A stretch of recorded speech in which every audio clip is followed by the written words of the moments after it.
細路仔嗰陣時聽見人講仆街呢個詞就覺得係粗口，唔可以亂講嘅。咁大個咗之後發覺佢又好似唔算係粗口喎，但係仍然咧都覺得佢比較粗俗嘅。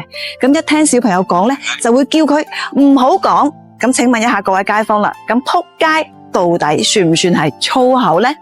咁我到今日都未搞清楚㗎。咁如果一定要我講嘅話呢，其實我覺得呢，佢唔可以算係粗口，有時候呢，甚至連粗作都講唔上，只係一個語氣助詞嚟嘅啫。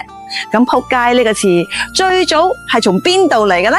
咁有文章記載，響1920年就已經出現咗仆街呢個詞㗎喇。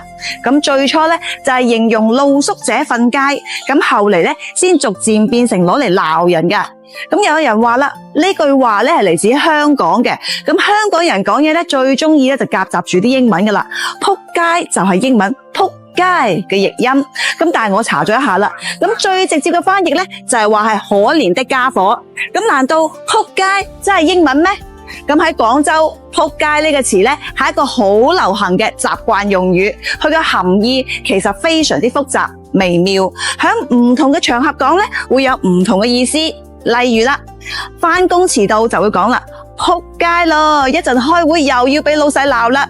咁出門唔記得帶門匙，你又會講啦，仆街啦，又要叫開鎖佬啦。咁又比如咯，開台3等1就會講啦，個仆街又遲到，下次唔好叫佢啦。不過嘈交嘅時候，仆街都可以係一個好傷人嘅詞。咁所以唔識講粵語嘅人呢，真係唔可以亂講。關於仆街喺粵語入邊究竟有幾多種用法，又有幾多重意思呢？大家可以接龍補充一下，等我都學下嘢啦。